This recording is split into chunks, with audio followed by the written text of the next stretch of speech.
नमस्कार प्यारे बच्चों।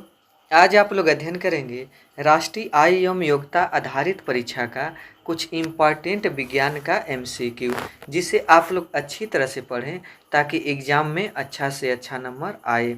तो जिसमें से पहला प्रश्न है कि कार्बन तत्व से निर्मित पदार्थ है। तो कार्बन तत्व से निर्मित पदार्थ, इसमें हीरा है, क्योंकि जो हीरा है वो कार्बन का ही अपर रूप होता है। तो इसमें पहला का ऑप्शन ए सही है। अगला प्रश्न, पेंसिल की लेड किससे बनती है? तो पेंसिल की लेड जो होती है वो ग्रेफाइट से बनती है। तो दूसरा का ऑप्शन ए सही है। अगला प्रश्न, कार्बन का क्रिस्टली अपर रूप है। तो कार्बन का क्रिस्टली अपर रूप जो होता है वो इसमें हीरा होता है। तो तीसरा का ऑप्शन डी।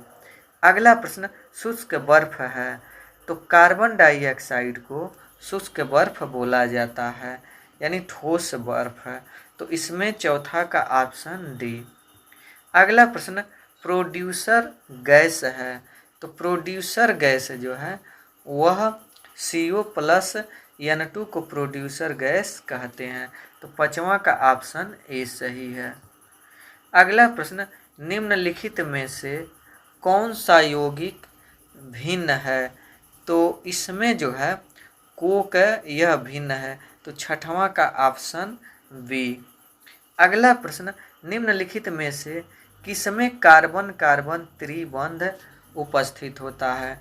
तो एल्काइन में कार्बन कार्बन त्रिबंध जो है उत्पन्न होता है। एल्काइन का मतलब जिसमें कार्बन जो हो वह हाइड्रोजन के दोगुना से नहीं, जो कार्बन और हाइड्रोजन जो एक में होते हैं तो उसमें हाइड्रोजन जो होता है वो कार्बन के दोगुना से 2 कम होता है। तो इसमें कौन कार्बन के दोगुना से 2 कम है? तो यह डी ऑप्शन सही लग रहा है। क्यों सही लग रहा है? क्योंकि अगर हम कार्बन का दोगुना करेंगे, यहाँ पर कार्बन 2 है तो कार्बन का दोगुना करेंगे तो कितना आएगा 4, और 4 में से फिर 2 घटाएंगे तो कितना आएगा 2, यानी हाइड्रोजन 2, यानी जो कार्बन के दोगुना से 2 कम होता है हाइड्रोजन, तो वह त्रिबंध में आता है। तो इसमें इसका ऑप्शन डी सही है। अगला प्रश्न, कोयले का शुद्ध रूप है। तो कोयले का जो शुद्ध रूप होता है उसको एंथ्रासाइट कहते हैं। तो आठवां का ऑप्शन ए सही है। अगला प्रश्न, वाटर गैस मिश्रण है। तो जो वाटर गैस होता है वो CO+H2 का मिश्रण होता है। तो नौवां का ऑप्शन ए सही है। 10वां मार्स गैस है। मार्स गैस किसको कहते हैं? तो मीथेन यानी CH4 को मार्स गैस कहा जाता है। तो 10वां का ऑप्शन बी सही है। अगला प्रश्न, नेप्थलीन गोलियों का उपयोग कीटों को भगाने के लिए किया जाता है, जो बनाई जाती है। तो किससे बनाई जाती है नेप्थलीन की गोली? तो वह कोलतार से बनाई जाती है। तो 11वां का ऑप्शन सी सही है। अगले प्रश्न की ओर चलते हैं। तो इसमें चीनी या शक्कर का सूत्र है। तो चीनी का जो सूत्र होता है वह होता है C12H22O11। तो 12वां का ऑप्शन बी सही है। अगला प्रश्न, निम्न में कौन कार्बनिक पदार्थ है? कार्बनिक अम्ल जिसमें कार्बन पाया जाता है। तो इसमें जो है जिसमें कार्बन पाया जाता है वो क्लोरोफार्म है। तो यह ऑप्शन सही है, क्योंकि जल में अमोनियम सल्फेट और सोडियम क्लोराइड में कार्बन नहीं पाया जाता।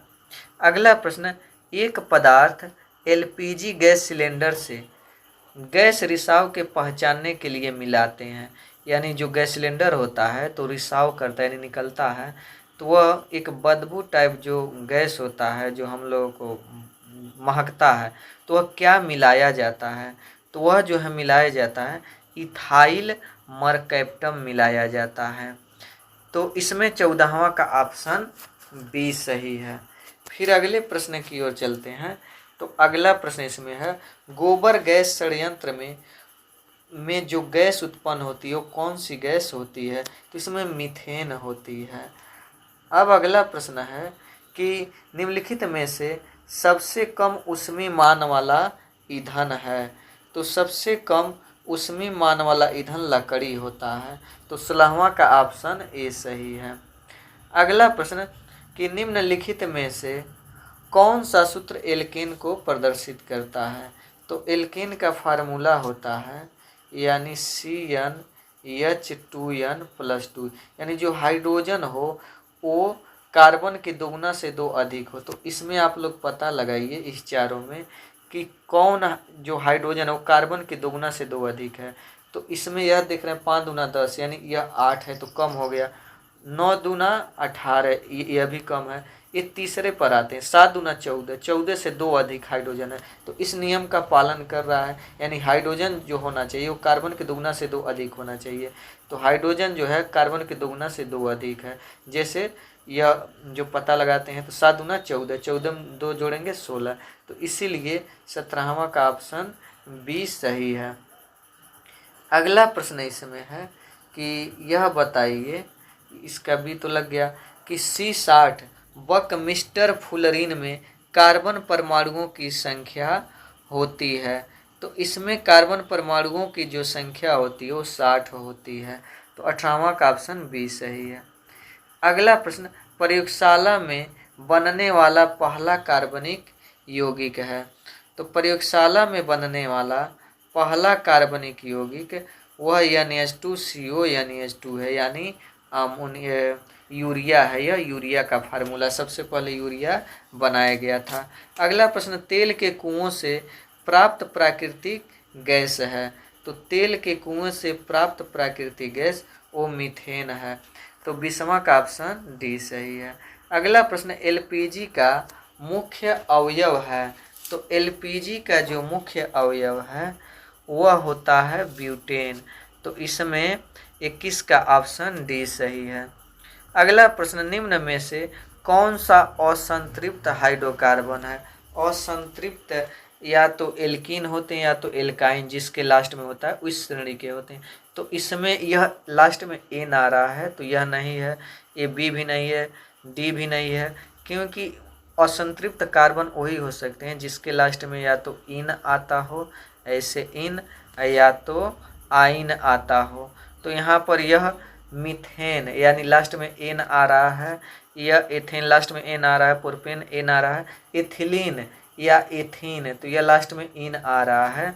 तो इसमें इसका ऑप्शन सी सही है। अगला प्रश्न इसमें यह कह रहा है कि विष रहित एवं नवीकरणीय ईंधन का उदाहरण बताइए, क्या होगा। तो इसमें इसका ऑप्शन यह है जैव डीजल। फिर अगले प्रश्न की ओर चलते हैं। तो अगला है, विद्युत उपकरण और पेट्रोल जैसे ज्वलनशील पदार्थों में लगी आग के लिए एक अच्छा अग्निशामक है।